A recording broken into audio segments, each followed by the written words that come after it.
Halo pemirsa, kembali lagi bersama saya Jefferson Alwin. Saya adalah siswa dari SMP Krishna Maranatha dari kelas 8D. Kali ini saya akan menginformasikan bencana-bencana yang ada di Indonesia.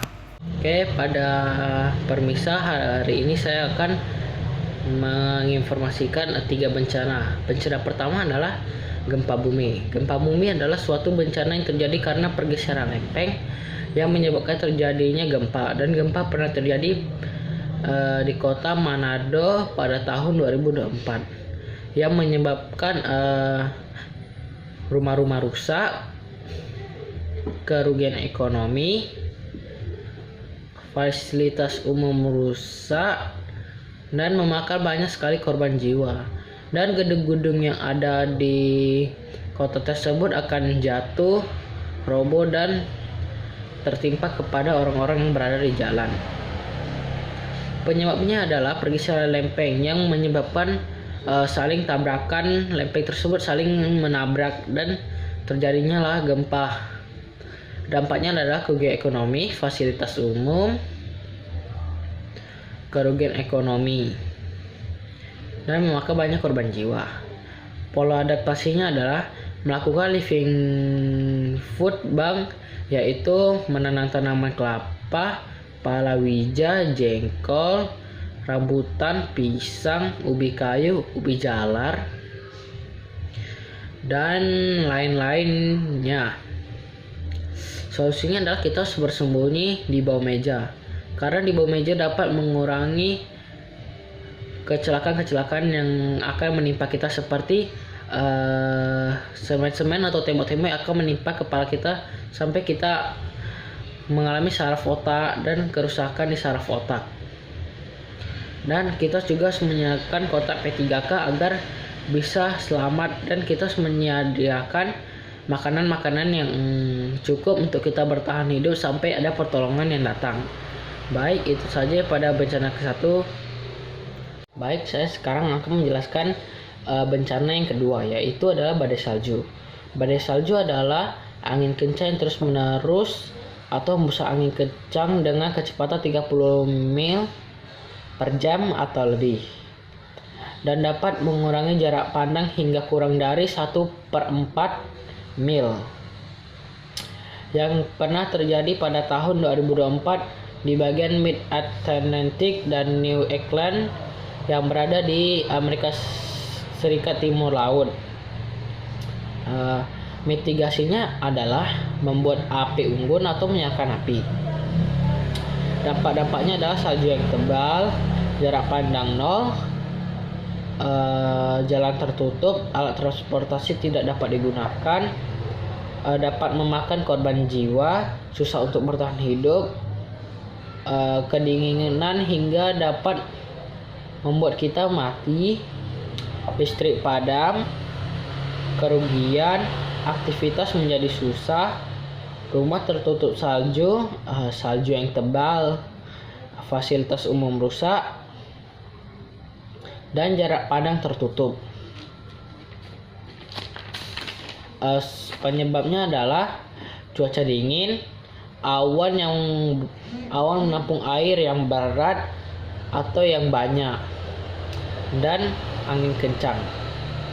Solusinya adalah membeli barang penghangat seperti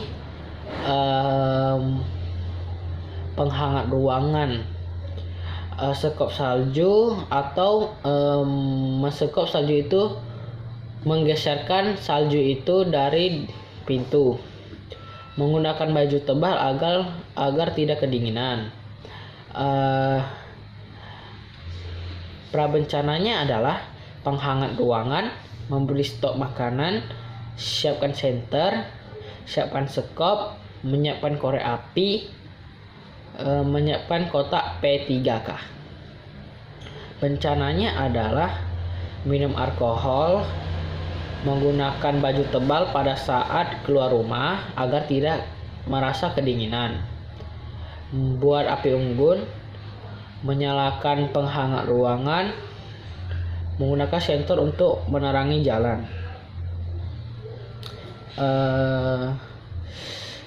Pasca bencana, sekop salju, memanaskan mobil, menggunakan pasir atau kerikil untuk melelehkan salju.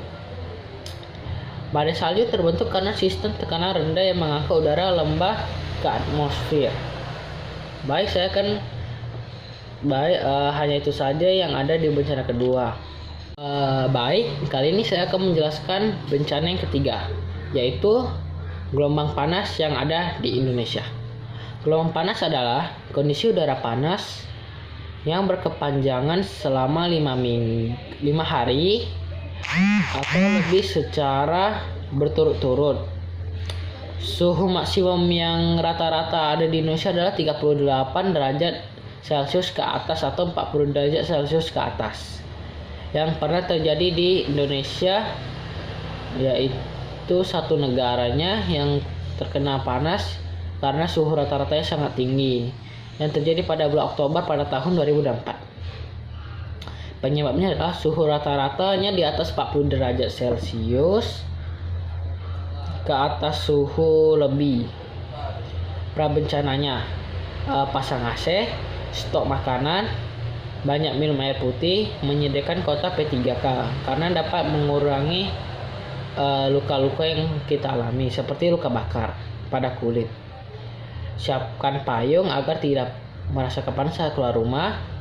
Siapkan sunscreen agar kulit kita menjadi lebih aman.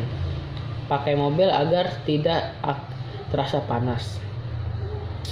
Bencana, minum air yang banyak atau yang cukup. Pakai mobil saat keluar rumah. Keluar rumah pakai payung. Keluar pakai sunscreen agar kulit kita lebih aman. Mengurangi aktivitas di luar rumah.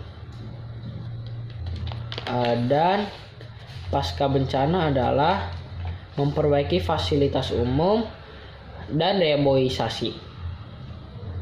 Pola adaptasinya adalah bentuk jendela, rumah dari kayu, mandi air dingin, membasahkan kain, minum air dingin, dan lain-lainnya. Oke, sekarang pada dampaknya. Dehidrasi, kulit terbakar, kematian, kulit jadi hitam, panas dalam, aktivitas pertanian terganggu, tanaman mati, kerugian, tanah kering, kekurangan air dan makanan, kebakaran hutan. Baik, hanya itu saja yang saya dapat. Itu 3 bencana yang saya sebutkan. Baik, sekian dari saya. Terima kasih.